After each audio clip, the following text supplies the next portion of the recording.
versículo 19. Efésios, capítulo 2, versículo 19.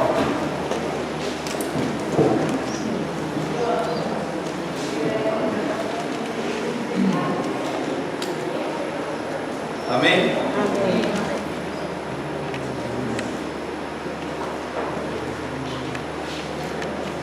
Assim, já não sois estrangeiros e peregrinos, mas cidadãos dos santos, e sois a família de Deus. Vamos ler mais uma vez, irmãos?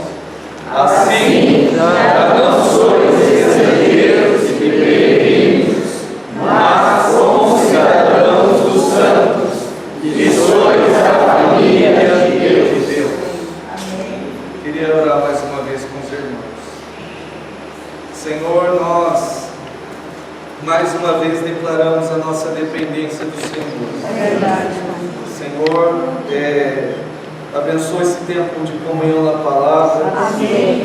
Senhor, nós cremos que o Senhor é aquele que governa a reunião. Sim. Nós cremos que o Senhor já está no controle. É verdade.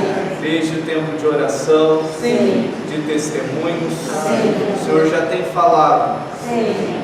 Nessa reunião. Sim. Rogamos a Ti, Senhor, cuida desse tempo de comunhão da palavra. Sim. Que o Teu Espírito possa estar ungindo os meus lábios. Sim. E que o Senhor também possa estar ungindo os nossos ouvidos. Sim. Para que possamos, de fato, ouvir as Tuas palavras. Amém. Obedecer, Senhor. Guardar os Teus mandamentos. Sim. Praticar a Tua palavra. Sim. Como o irmão leu aqui para nós. Sim. Senhor Jesus. Amém. O Senhor mesmo disse. Sim. Que a sua mãe e o seu irmão Verdade. são aqueles que ouvem a Tua palavra. Sim. E praticam. É verdade. Ó Jesus, que nós possamos ser a Tua família. Amém. Que o Senhor possa nos considerar como a Tua família. Amém. Senhor, queremos ser esses Sim. que ouvem a Tua palavra Amém. e praticam, Senhor. Amém. Amém.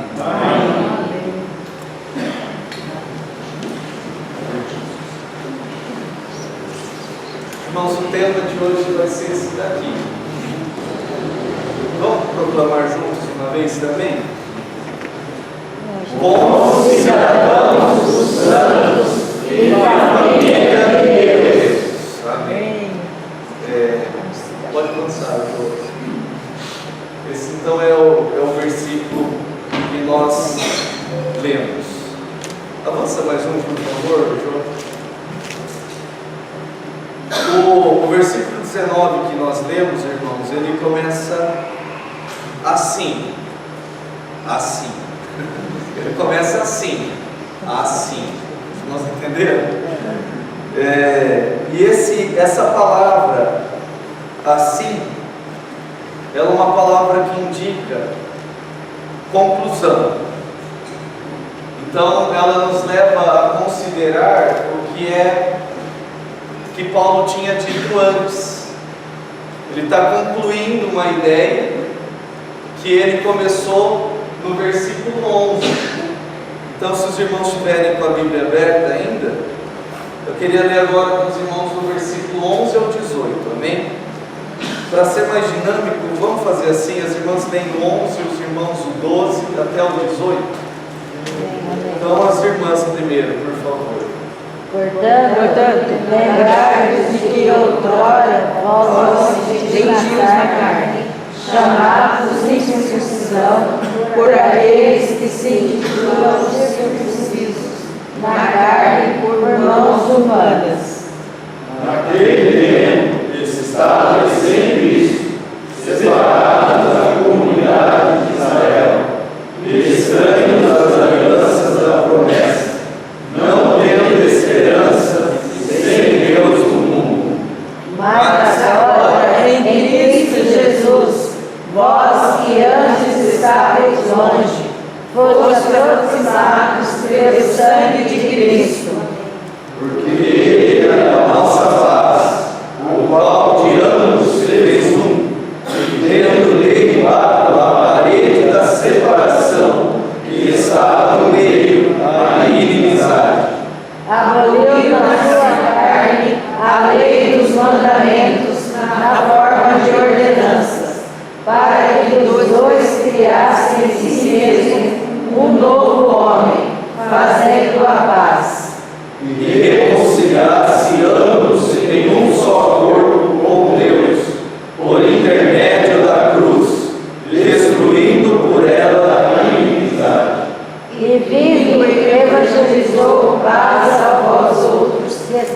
estáveis longe, e paz também aos que estavam perto. Porque por ele ambos temos acesso ao Pai em um Espírito. Amém. Irmãos, Paulo aqui, ele está nos fazendo lembrar, e ele diz isso, portanto lembrai-vos. Ele está nos convidando a lembrar qual era a nossa condição. O capítulo 2 de Efésios, se os irmãos prestarem atenção, ele fala tanto da nossa experiência individual, quanto da nossa experiência coletiva. No versículo 1 até o 10, fala da nossa experiência individual. E também fala da nossa condição de outrora, da nossa condição antiga, que nós estávamos mortos nos nossos delitos e pecados, mas Deus, por causa do seu grande amor, como o irmão já compartilhou, e da sua rica misericórdia, Ele nos deu vida. Amém. Então Paulo está falando da nossa condição individual. Antes a nossa condição era de morte, mas por causa da obra do Senhor Jesus, por causa do seu grande amor e da sua rica misericórdia, todos nós que cremos estamos aqui nessa noite salvos. Amém. Aleluia. Irmãos, isso não é maravilhoso? Amém. Graças a Então Deus. isso fala da nossa situação individual. E a partir daí do versículo 11, fala da nossa experiência coletiva, como igreja. E ele também fala qual era a nossa condição de outrora e qual é a condição hoje daqueles que creram no Senhor Jesus. Então no versículo 11 e 12, ele lembra que outrora, no passado, nós éramos gentios na carne. Ele fala de 9 coisas. Gentios. Quem é no Antigo Testamento que é chamado de povo de Deus? O povo de Israel. E todos os outros povos são chamados de gentios. Então nós éramos gentios na carne. Nós éramos chamados incircuncisão.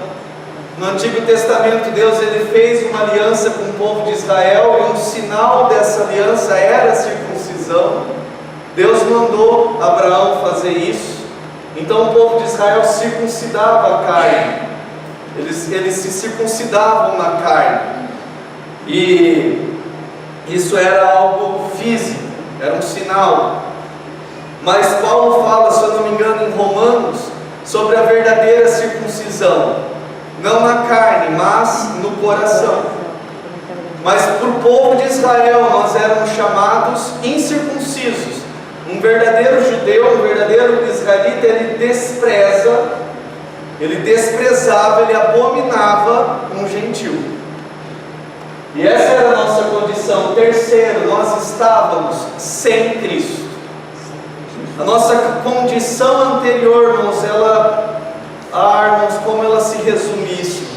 Toda a nossa condição era terrível, porque nós estávamos sem Cristo. Na epístola de Paulo aos Efésios, se você ler com bastante atenção e começar a marcar as expressões que aparecem em Cristo, desde o versículo 1, você vai ver que essa expressão, ela se repete dezenas de vezes. É algo que Paulo quer enfatizar. Irmãos, a nossa condição hoje é o que é, porque nós estamos em Cristo. Amém. Ele repete isso várias vezes. Versículo 1 de Efésios 1, apóstolo de Cristo Jesus. Final do versículo 1, e fiéis em Cristo Jesus.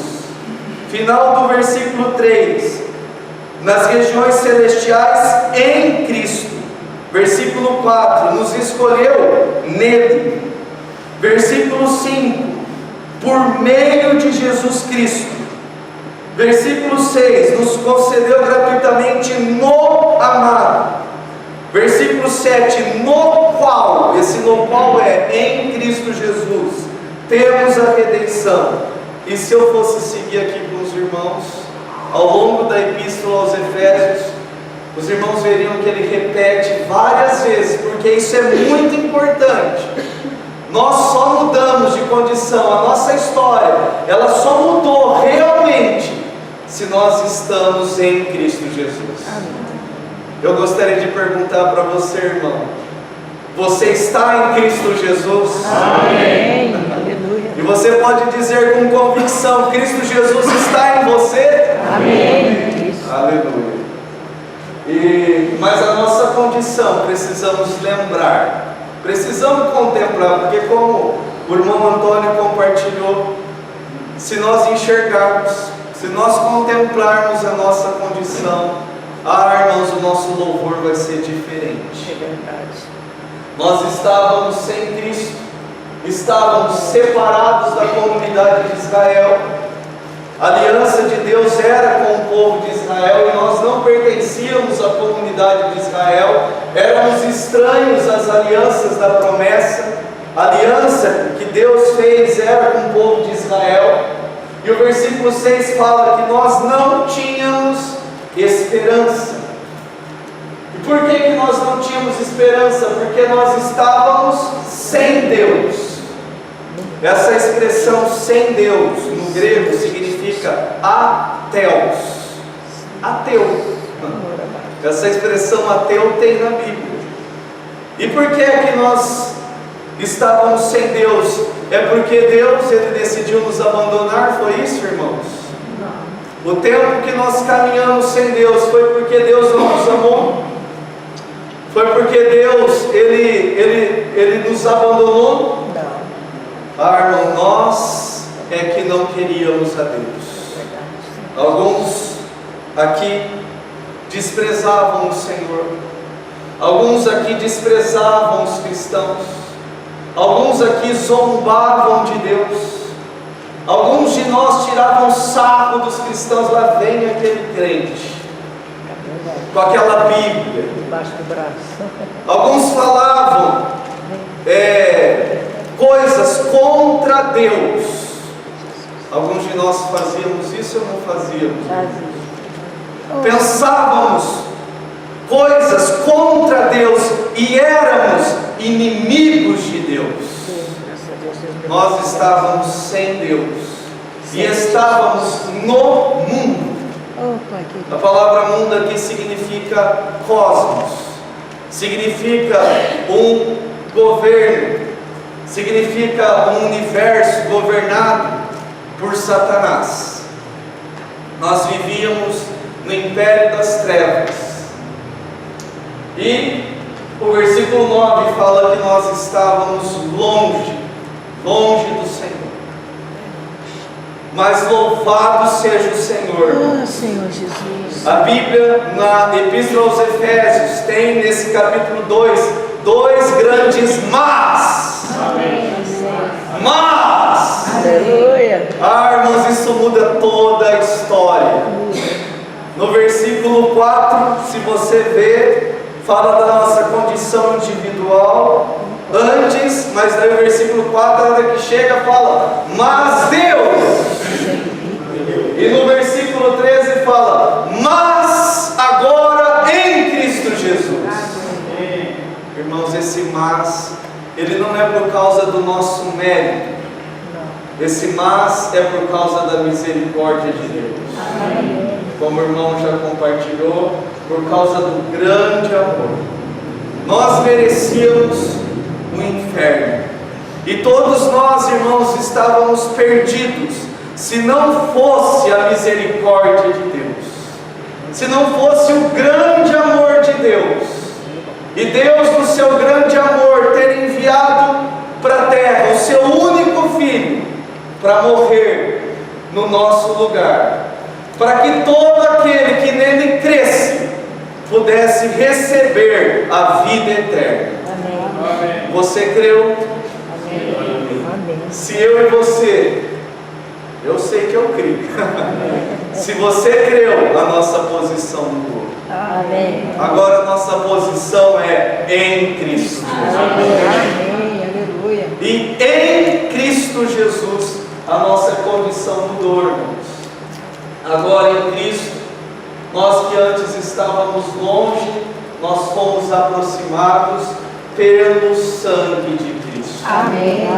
Ah, irmãos, eu e você, eu não sei se nós já tocamos de verdade no valor desse sangue precioso de Jesus. Eu não sei se os nossos olhos já foram abertos para dar o devido valor ao sangue de Jesus derramado na cruz. Nós fomos aproximados pelo sangue de Jesus. Ele é a nossa paz. Foi Jesus na cruz, foi por meio da obra de Jesus na cruz, que Ele derrubou a parede de separação que separava judeus de gentios. Diz a história que no templo tinha uma parede de separação no átrio, e no átrio então tinha lá um lugar dos judeus e tinha um lugar para os gentios que iam visitar o templo. Mas quando foi derrubado o templo, foi achada uma placa que proibia, dizia proibido a entrada dos gentios, e tinha ali uma ameaça: se o gentio entrar, ele era morto. Mas louvado seja o Senhor, porque na morte de Jesus na cruz, Ele derrubou essa parede de separação. Eu não sei se você também está lembrado, por causa do pecado ter entrado no homem, o homem ele foi expulso do jardim do Éden, e foi colocado anjos que com as suas espadas revolviam e impediam o homem de acessar, de alcançar novamente a árvore da vida, para que o homem não comesse da árvore da vida e recebesse a vida eterna e vivesse eternamente, porque o homem se tornou pecador. Mas louvado seja o Senhor, que no livro de Apocalipse diz que os vencedores, eles lavaram as suas vestes no sangue do Cordeiro. Amém. Os irmãos tocam novamente aqui, os irmãos percebem novamente, é por causa do sangue do Cordeiro. Amém. Que nós que antes estávamos longe, podemos nos aproximar. Amém. Podemos comer da árvore da vida. Amém. E podemos receber a vida eterna. Amém. Então essa paz não é apenas paz entre judeus e gentios, mas é também paz entre o homem e Deus. Aleluia. E daí, no versículo 18 fala isso, porque por Ele, por Jesus, ambos quem? Judeus e gentios, temos acesso ao Pai, em um Espírito. Quer dizer, por meio da obra do Senhor Jesus, nós fomos reconciliados com o Pai. Amém. Nós somos reconciliados com Deus. Amém. Daí no versículo 19, volta um slide, por favor. É por isso, não, volta um. Bom, isso. É por isso que no 19 ele diz: assim, já não sois estrangeiros e peregrinos, mas concidadãos dos santos, e sois da família de Deus. Pode avançar, João.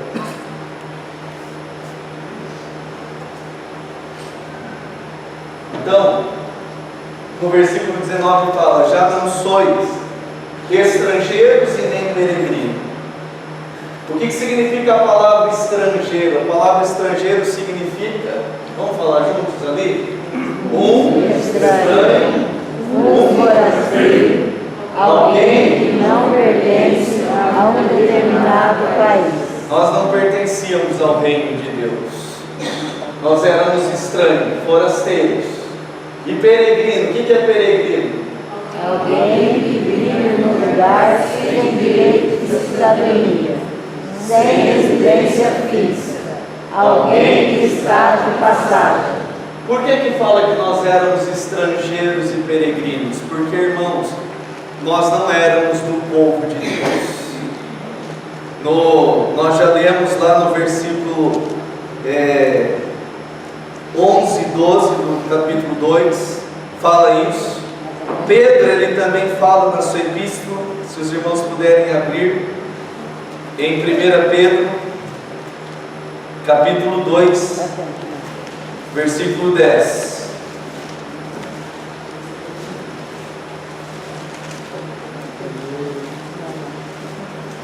Primeira Pedro 2:10.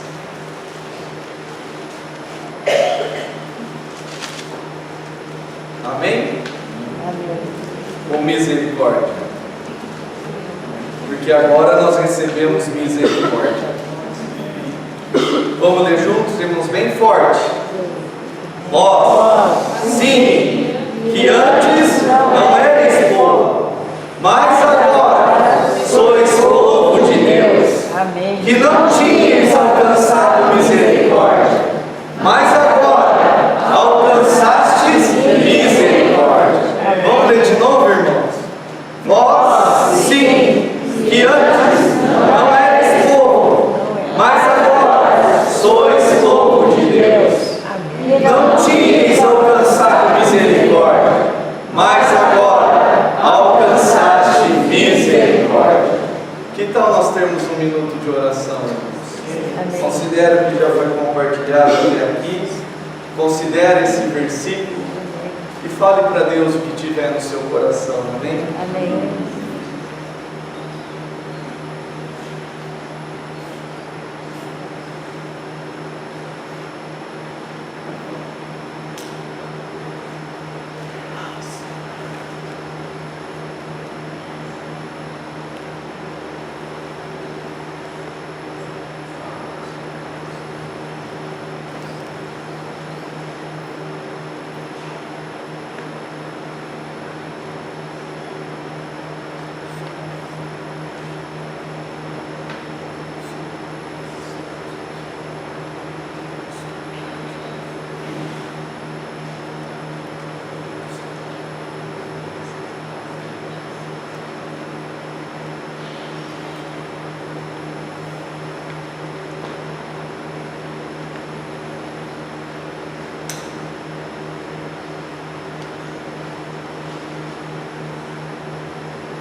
Senhor, nós te agradecemos, Senhor. Amém. Porque nós não éramos do teu povo. Nós estávamos sem o Senhor. Estávamos longe de ti, Senhor. Nós vivíamos como inimigos. Ó Senhor querido, nós estávamos vivendo a nossa vida. Alguns até mesmo com sucesso profissional, até com sucesso familiar, mas sem esperança, porque nós não tínhamos um Salvador. Não tínhamos ainda recebido o Senhor como nosso Salvador. Senhor, mas nós te louvamos nessa noite mais uma vez, porque o Senhor teve misericórdia de nós. Amém. E por causa da tua misericórdia o Senhor nos chamou. Amém. Por causa da tua misericórdia o Senhor nos alcançou. Sim. Por causa da tua misericórdia o Senhor insistiu. Sim. O Senhor esperou. O Senhor teve paciência. Sim. Oh Senhor, nós estamos aqui.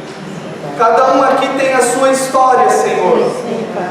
Mas todos nós temos algo em comum. Sim. O seu amor nos alcançou, Senhor. Amém. Amém. Alguns, o Evangelho foi pregado Sim. num dia de velório.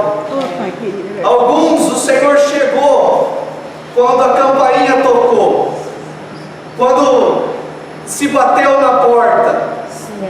Alguns, o Senhor alcançou por meio de um folheto. Aleluia, porque alguns o Senhor usou um vizinho, usou um irmão. Sim. E alguns foi no quarto, Senhor, no tempo de oração.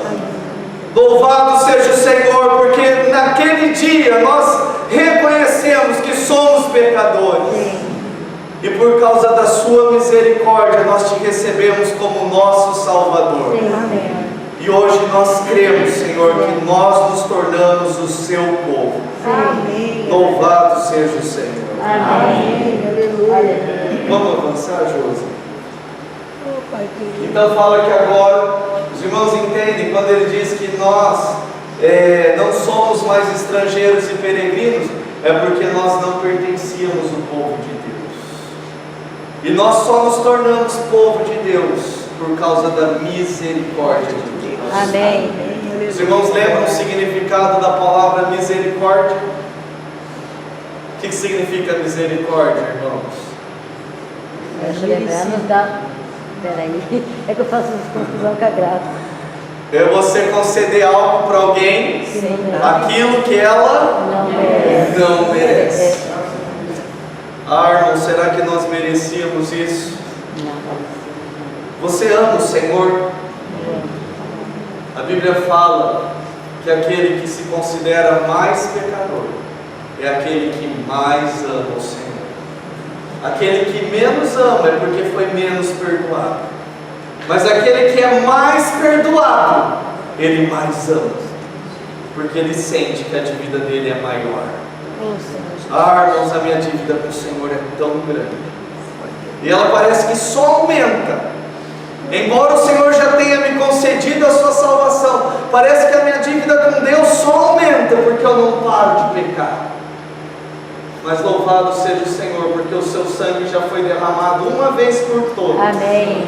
Para o perdão de todos os meus pecados. Sim, amém. E eu creio que ainda hoje, mesmo sendo ainda um pecador, e mesmo ainda pecando diariamente, eu creio, irmãos, que quando eu me arrependo e quando eu confesso, Deus é fiel e justo. Amém. Para me perdoar, Sim. para me conceder perdão, Sim. por causa do sacrifício do Senhor Jesus. Amém. O sangue que foi derramado. Oh, E agora a nossa condição mudou. Nós somos concidadãos dos santos. Amém. Nós somos concidadãos dos santos. Sabe o que isso significa? Que nós nos tornamos cidadãos do reino de Deus. Amém. Em Filipenses capítulo 3 fala qual é a nossa verdadeira pátria. Vamos ler juntos, irmãos? Pois a nossa pátria está nos céus. De novo, pois a nossa pátria está nos céus. Vamos ler mais uma vez esse começo? Pois a nossa pátria está nos céus. De onde também aguardamos o Salvador, aleluia, o Senhor Jesus Cristo, amém, o qual transformará o nosso corpo de humilhação para ser igual ao corpo da sua glória, segundo a eficácia do poder que Ele tem de até formar assim todas as coisas. louvado seja o Senhor. Todas as coisas. Avança um slide, por favor. Como é que nós entramos no reino de Deus? Como é que isso se sucedeu? Como foi que nós nos tornamos cidadãos? Aquela expressão concidadãos dos santos, com é cidadão junto, é porque está falando da nossa experiência coletiva. Nós não pertencíamos ao reino de Deus, mas agora nós nos tornamos cidadãos do reino de Deus, recebemos a cidadania.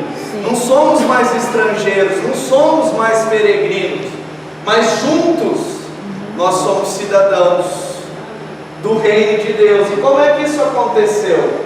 Ah, irmãos, outras vezes eu compartilhei isso falando de Nicodemos, mas dessa vez o Senhor me levou até essa passagem aqui.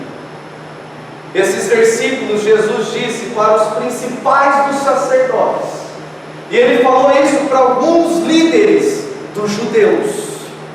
Ele estava falando para os principais dos sacerdotes, aqueles que eram os religiosos da época de Jesus, e para os principais líderes dos judeus.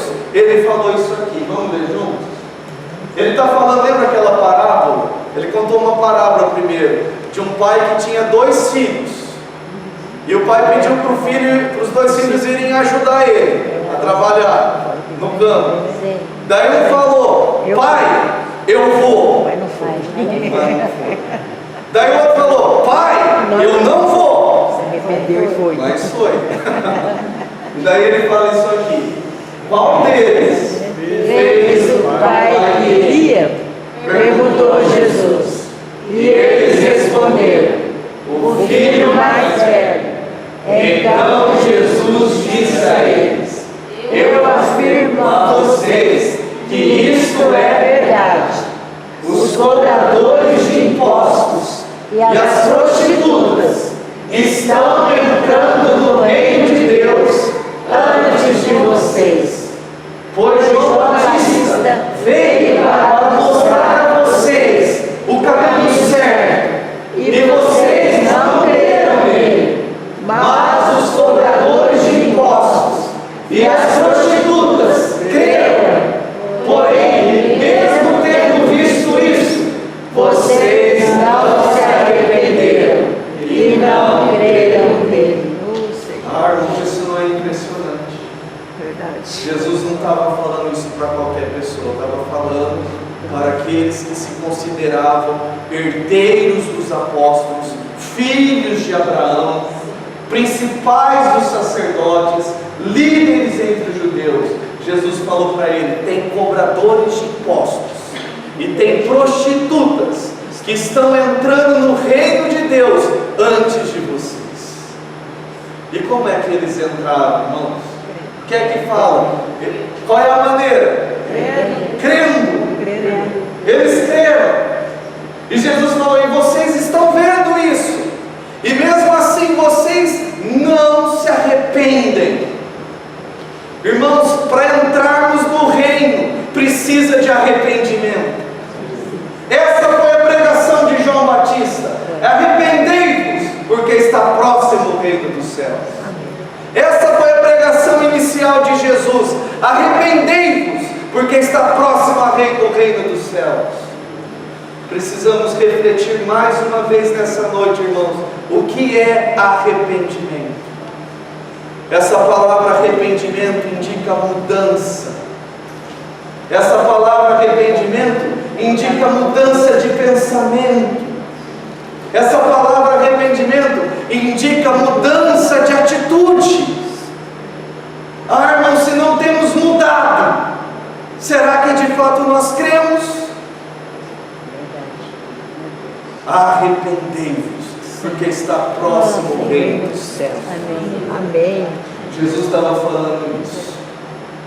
E o que mais significa, irmãos, sermos cidadãos do reino? Como cidadãos do reino, o que mais nós precisamos considerar? Quando fala de um reino, isso fala de direito e de deveres. Então, ali de Mateus capítulo 5 ao 7, não sei se os irmãos estão lembrados, é o famoso Sermão do Monte. E ali naquele Sermão do Monte, o que Jesus falou foi a constituição do reino dos céus, um novo código. Ele lembra o que a lei dizia e ele eleva a lei. Ele diz, a lei dizia: não matarás. Mas eu vos digo. O que ele está fazendo, irmãos? Ele está colocando a lei. Ele está firmando uma constituição. Eu vos digo, qualquer um que no seu coração. Irmãos, as palavras de Jesus, elas não tratam apenas com o nosso exterior. As palavras de Jesus é como uma faca, como uma espada que penetra no mais interior do homem e que leva o homem a pensar e a considerar não só a aparência, mas a realidade interior, o coração. Sim. E Jesus então diz: porque se no seu coração você odiar o seu irmão, eu vos digo, você já matou o seu irmão. Sim. Você já assassinou o seu irmão. Então, num reino existem direitos e deveres. Como brasileiro, todos nós temos direitos, mas temos também deveres. Como cidadãos do reino, nós temos deveres. Irmãos, um dever é amarmos uns aos outros. Amém. É mandamento do Senhor. E um direito, para quem guarda os deveres, um direito que todos nós temos, irmãos, é justiça, paz e alegria no Espírito Santo. Amém. Esse é um direito que todo cidadão do reino tem. Eu e você, nós podemos desfrutar de paz e alegria no Espírito Santo. Amém. Também, quando falamos de reino, nós precisamos lembrar: existe alguém que está sentado no trono. Amém. O livro de Apocalipse, ele fala várias vezes, essa foi uma das visões de João. Já no capítulo 4, João ele viu muitas coisas, e uma das coisas que João viu, e que ele repete várias vezes no livro de Apocalipse, é que tem alguém que está assentado no trono. Amém. Irmãos, quando fala de reino, não existe reino sem rei. E quem é este que está sentado no trono? É Jesus. Amém. Aquele que desceu, que se encarnou, que viveu como homem, que foi humilhado, que foi desprezado, que não fizeram caso dele. Deus mesmo se encarnou e viveu na terra, e os homens o desprezaram e o crucificaram. Ele morreu, mas ressuscitou. Amém. E ele ascendeu aos céus. Ele foi humilhado sim pelos homens, mas pelo Pai, por Deus, ele foi exaltado. Aleluia. E ele está sentado no trono. Amém. E os anciãos, e os anjos, e os vencedores também dizem: digno é o Cordeiro. Amém. De todo louvor, Amém. de toda honra, de toda glória. Muitos oram o Pai Nosso e não sei se dão conta do que oram, mas no final fala: pois teu é o reino. Ah, irmãos, que o Senhor possa estabelecer o seu trono nos nossos corações. Amém. Que Ele possa de fato estabelecer o seu trono nesta Assembleia. Amém. Também a Bíblia diz que este reino subsistirá para sempre. Em Daniel capítulo 2, eu não sei se os irmãos estão lembrados, fala que Faraó não, Nabucodonosor Nabucodonosor, ele teve um sonho. Os irmãos lembram com o que ele sonhou? O que é que Nabucodonosor sonhou, irmãos? Ele sonhou com uma grande estátua, e a cabeça dessa estátua era de ouro, e o seu peito era de prata, o quadril era de bronze, e os pés eram de barro.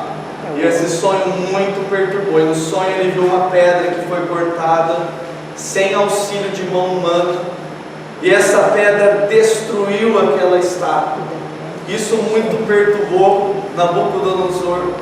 Nenhum homem conseguia, nenhum dos seus sábios podiam explicar esse sonho, mas a Daniel foi dado essa capacidade de interpretar sonhos. E Daniel então explicou para Nabucodonosor o significado desse sonho.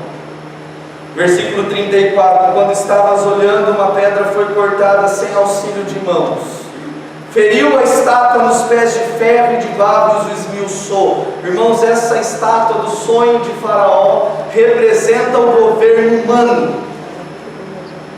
O governo humano que começou lá, a cabeça representava o governo da Babilônia, e as demais partes daquela estátua representavam grandes potências mundiais que se sucederam depois do governo da Babilônia e que perduram até hoje representando o pé de barro. Então essa grande estátua representa o governo humano. Você olha para o governo humano, eu olho para esse governo humano, parece que nada pode abalar, eles fazem o que querem. Mas aqui fala de uma pedra que foi cortada sem auxílio de mãos, e essa pedra feriu a estátua nos pés de ferro e de barro e os esmiuçou. Então foi juntamente esmiuçado o ferro, o barro, o bronze, a prata, o ouro, os quais se fizeram como a palha das eiras no estio, e o vento os levou, e deles não se viram mais vestígios, mas a pedra que feriu a estátua se tornou em grande montanha, que encheu toda a terra. Este é o sonho, Daniel está falando para o rei, e também a sua interpretação diremos ao rei: Tu, ó rei, rei de reis, a quem o Deus do céu conferiu o reino, o poder, a força, a glória. Se você estudar a história da humanidade, você vai ver que existiram reis, existiram presidentes que temiam a Deus e que reconheciam que a autoridade que eles tinham foi dada por Deus. Se você estudar a biografia de Billy Graham, famoso evangelista que está vivo ainda hoje, ele foi conselheiro de muitos presidentes dos Estados Unidos que temiam a Deus, e não é à toa que os Estados Unidos se tornou uma grande potência. Mas nos nossos dias, cadê esses reis? Cadê esses presidentes que reconhecem a soberania de Deus na terra? Eles se acham Deus, eles se acham reis. E Daniel aqui fala assim: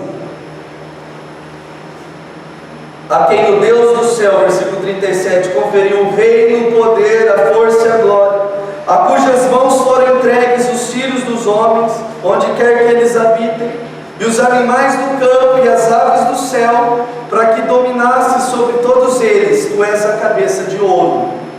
Depois de ti se levantará outro reino, inferior ao teu, e um terceiro reino de bronze, o qual terá domínio sobre toda a terra. O quarto reino será forte como o ferro, pois o ferro a tudo quebra e esmiuça, como o ferro que quebra todas as coisas. Assim ele fará em pedaços e esmiuçará. Está falando de governos humanos. Quanto ao que viste dos pés e dos artelhos, em parte de barro, de oleiro, e em parte de ferro, será esse um reino dividido. Contudo haverá nele alguma coisa da firmeza do ferro, pois que viste o ferro misturado com barro de lodo. Como os artelhos dos pés eram em parte de ferro e em parte de barro, assim por uma parte o reino será forte e por outra será frágil.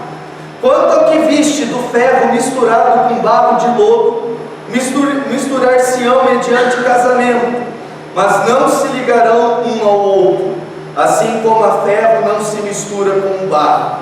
Está falando de coisas que ainda estão se sucedendo, irmãos. Agora vamos ler o 44 e 45. Até aqui falou do governo humano, mas vamos ler o 44 e 45 juntos, por favor. Mas nos dias o Deus do céu suscitará reino. Irmãos, está muito fraco para a grandiosidade desses versículos. Vamos ler mais forte, irmãos. Nós estamos lendo aqui algo que é grandioso. Se você de fato crê nisso, lê com mais força aí. O 44. Mas no dia desse reis, o Deus do céu suscitará um reino e não será jamais destruído. Amém. Este reino não passará ao povo, esmiuçará e consumirá todos esses reis. Mas ele subsistirá para sempre. Como viste que do monte foi cortada uma pedra, sem auxílio de mãos, e ela esmiuçou o ferro, o bronze, o barro, a prata e o ouro. O grande Deus fez saber ao rei o que há de ser futuramente. Certo é o sonho e fiel a sua interpretação. Então aqui fala do reino, que é o reino de Deus, que vai destruir aquele governo humano, e que vai se estabelecer aqui na terra, e que vai subsistir para sempre. Amém. E quando fala de reino também, irmãos, num reino existe guerra, existem inimigos de um reino. Também não sei se você já prestou atenção, em Mateus 6, versículo 13. Mateus 6, 13.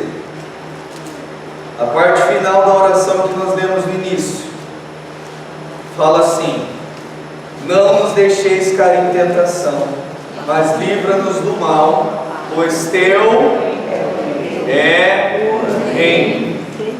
Interessante isso.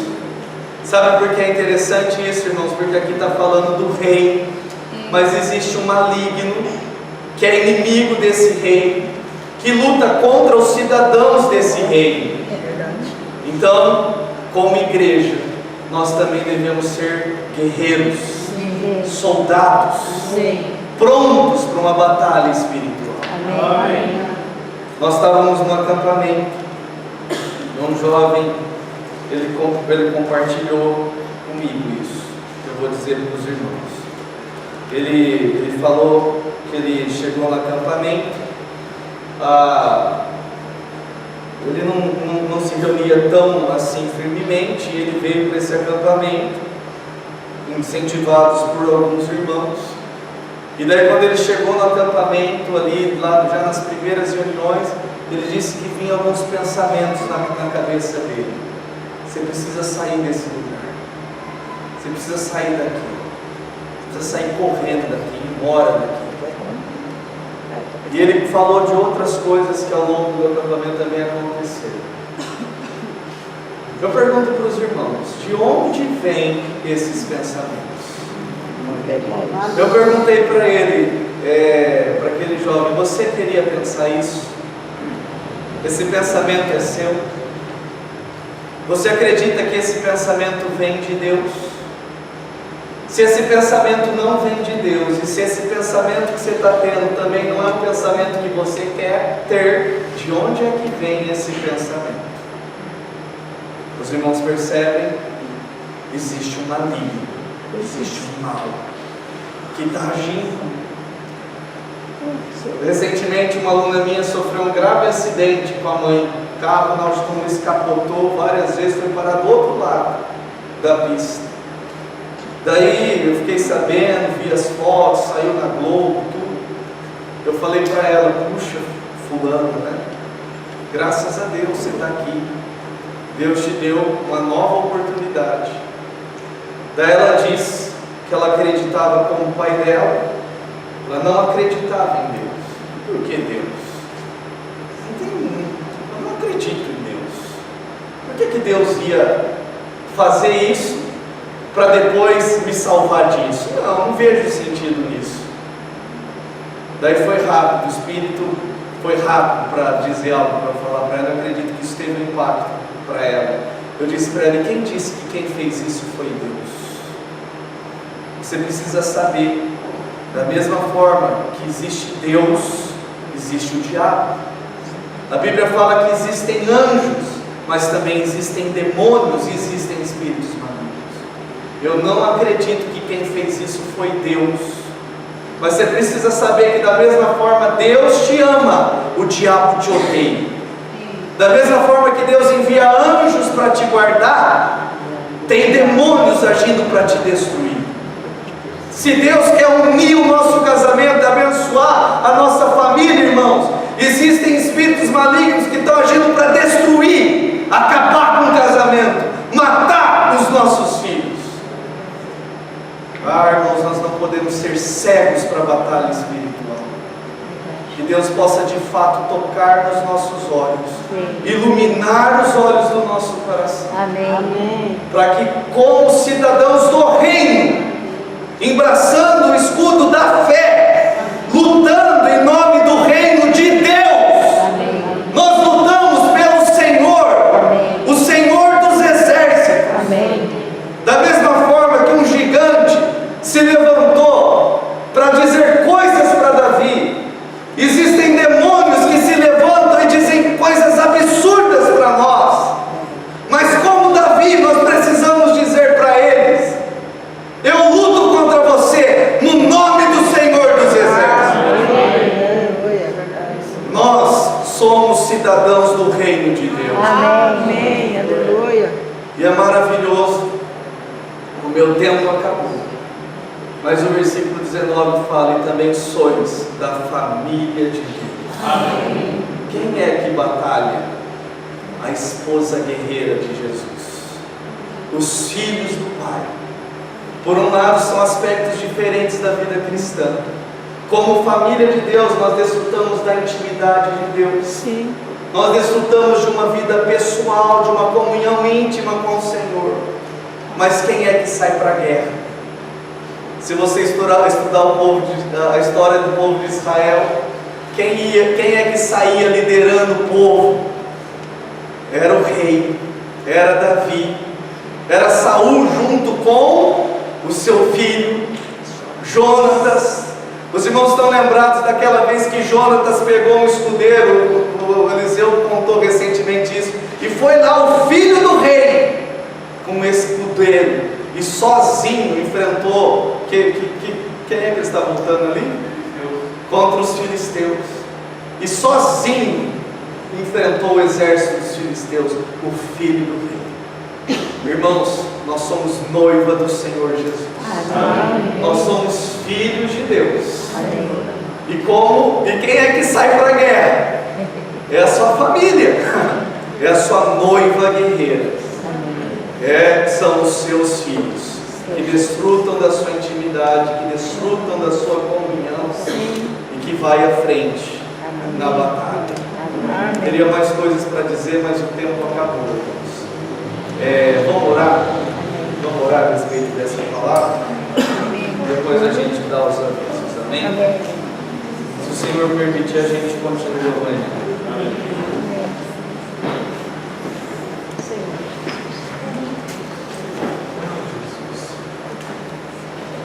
Que tal 2 ou 3 irmãos orarem o sentimento que tiver no seu coração?